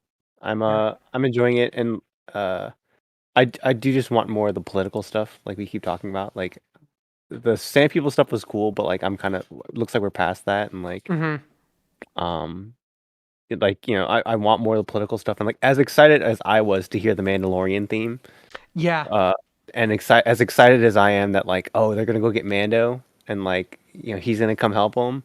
Like as excited as I am for that, I'm more excited. I want to see Boba Fett sit at a table and talk to Crime Lords. Like Yeah. that was kind of Yeah, what I exactly. want. I'm right there with you, where I was like excited at the prospect of Mando showing up, and a part of me wonders who's going to show up with him. Brief Karga. Because yeah, are It's we not gonna get gonna be Cara Dune. Yeah, it's not going to be Cara Dune. After all, a certain actress was let go by Disney because of her opinions of trickle down economics. Clearly, that's But why. I mean, there's a world where they get Mando, and then Mando goes to get the Marshal, Yeah, like I could see the Marshal and showing up. I can see Bo-Katan. yeah. I mean, they could just get the Star Wars Avengers here and just Yeah, like it's like you couldn't get Luke. Well, I got Ahsoka. Does that count? Like, I don't think we're gonna get like Ahsoka or anything. Like, this is obviously like a crime ruled fight. They're not gonna bring in a Jedi because the Jedi would just be like, you guys are criminals. Shouldn't I just be attacking all of you?" But I think it's interesting that they're reaching out to Mando, and I'm interested to see who comes with Mando. they could get what's his name? Damn it, what's that character's name? God, I can't remember. Which one? From what? The one that Bill Burr plays. Oh yeah, they could probably get him. Except he's supposed to have been just like disappearing. Like Yeah, but he they could probably know where possibly he show is. up. I don't think he's going to show up here. I really do hope he shows up in the next season of Mandalorian. I want to see Fen Rao from Rebels because Kevin McKidd, who voices him, if you haven't ever watched Rome, I highly recommend it. He's Lucius Barinos in that series. But I really I would love it if he showed up as a Mando, because I do enjoy his Fen Rao character, but I also think Kevin McKidd's like a fantastic actor. So I would like to see him show up at some point. But because the thing too is that Fennec Shan is just like bring an army was kind of her thing, and that implies on some level just more than Mando by himself.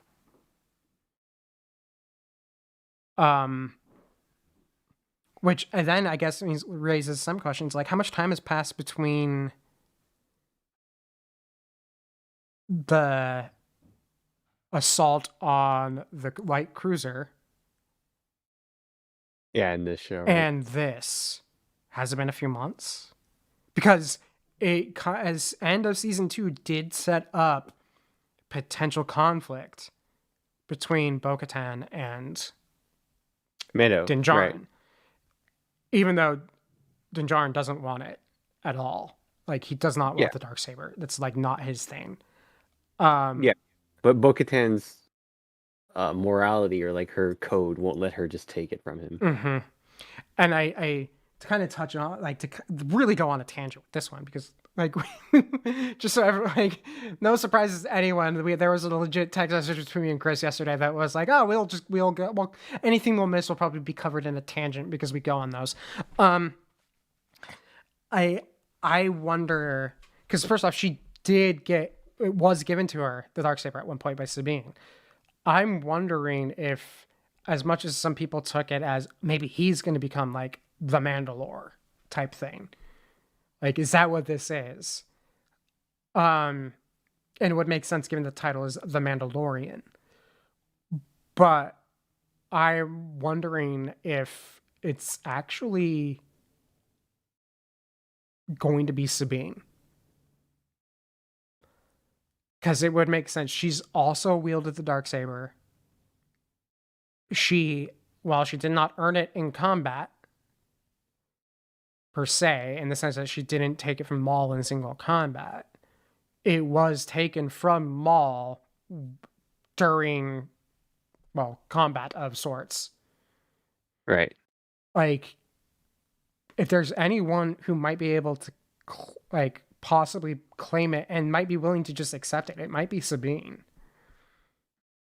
So I'm wondering if that's also going to play in, but I have a feeling Sabine's going to tie in more to the Ahsoka series, which then means that there could be some more like inter-series conflict.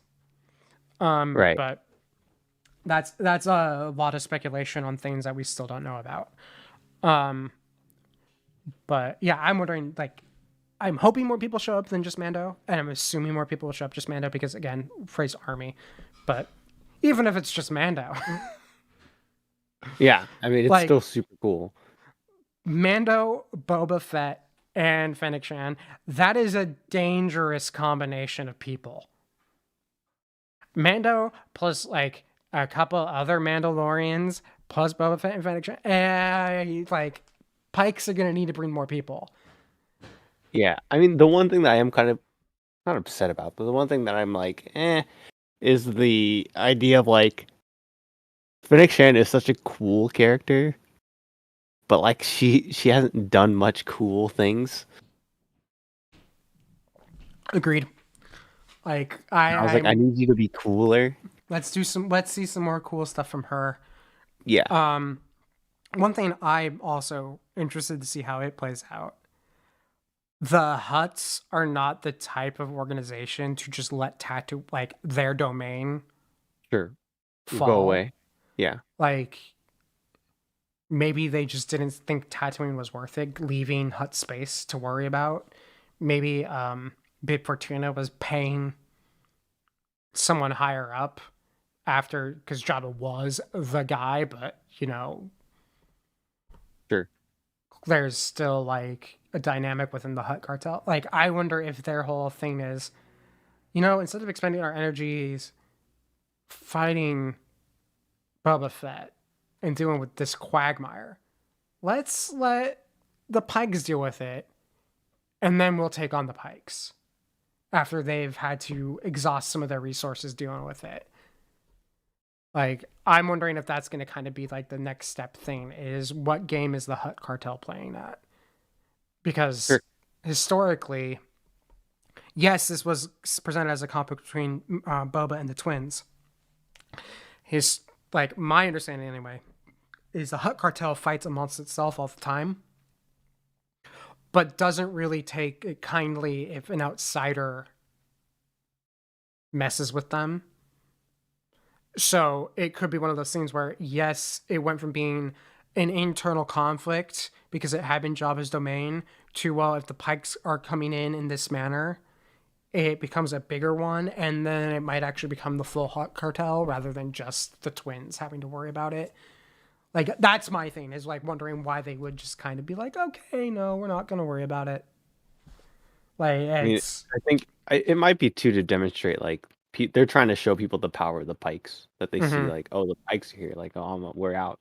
yeah, this is bigger than we can deal with right now, but when we can deal with it, we will. Yeah. So we'll see. I think it's Yeah. interesting. An interesting dynamic here. Oh, and I think by the time the final episode airs, I think that's going to have finished by the time we do our next broadcast. So we can at least talk about the end of it in 2 weeks.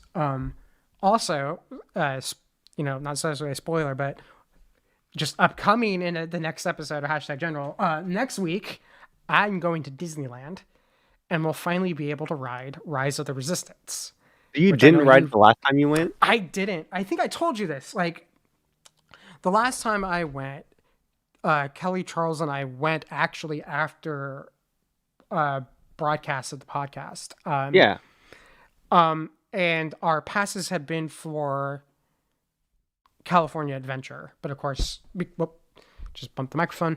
Our passes were California Adventure, but of course, because the way our passes work, we could jump over to Disneyland. Sure. And we did jump over to Disneyland around like, I want to say 7 o'clock ish. And they asked if I wanted to try to do it, and I made the comment of, because at that time we knew we were going to be coming again in January, and I was just like, I'd rather, especially since we're doing a half day, I know the moment I go to Galaxy's Edge, I'm going to want to just do everything there again. And we can always do that later when it's not trying, like, when we have a day of it rather than a relaxing afternoon. And I was just like, I'd rather us hop in and do things where we're not waiting in line forever. It just was like, I was just like, let's just do it next time. I was just like, let's do other things because we can. Sure. So, because We're going soon. If you want to go again. Yeah, let me know because I can always potentially take a weekday to go. But Well, this spoilers, and anyone can come that's listening to this, because if you're listening to this, you know us personally. You probably know us personally, yeah. We're going for Samantha's birthday in March, and then we're going for our 30th birthdays in May. Sort of the plan currently. Cool. And then we might go in a couple weeks just to do some Chinese New Year stuff, but other than that. Yeah. When the podcast is over, I'll actually get more details from you because I will actually I'll put in for time off for some of those days because why not? Sure. But yeah, we'll have to talk Rise of the Resistance. Yeah, because I'm super excited to get you. You got to experience it. I am so, and that was, I think, a lot of it too. Was I was just like, I really, really did want to experience it, but by the time I think we didn't go over to Disneyland from California Adventure until close to like 8 o'clock, maybe even 9. Oh wow! Yeah, because I think we went late enough. We could have just gone straight into Disneyland. Sure. But I also had not done California Adventure like since the first time I'd ever gone to Disneyland, and I was just like, I might as well, let's do this. So like we went and we did like Soaring Over the World. Now when I had done it was Soaring Over California. We did like the Incredicoaster. We did the Spider-Man web slinger thing at Avengers Campus. So we kind of did things around there before we headed over. And by the time we headed over, I was kind of just like, I'd rather go do these other rides that are going to be where we're going to be done in like waiting in under 20 minutes than rush over to try to cram in Galaxy's Edge when I know I'm going to want to like soak it up again. Sure. So, and again, I also knew because we booked the passes for next week while we were there. So I already knew I was coming again in a couple months. So it was like, I'm willing to delay gratification if it means I think I'm going to have a better experience of it next time. But yeah, I think that actually does it for us. And James has somehow figured out through the power of just being amazing, because he's James, that we were wrapping up. So he's already back at his post. So let's call it, James. Let's throw credits up there and I will start talking things you're supposed to say when you do stuff on the internet. So like, share the things you're supposed to do. Like, follow us on Twitter. Like our posts. Send us emails at feedback@quality3.net. I think that covers it, right? Those are the things you're supposed to say, right? We will be back again, of course, in 2 weeks. That's the 6th of February, where we'll be discussing again Boba Fett, Rise of the Resistance, all those fun things. But until then, everyone, please stay safe. Take care. If you haven't been vaccinated, please get vaccinated. If you have been vaccinated, boosters. And we will see you in 2 weeks. Cheers.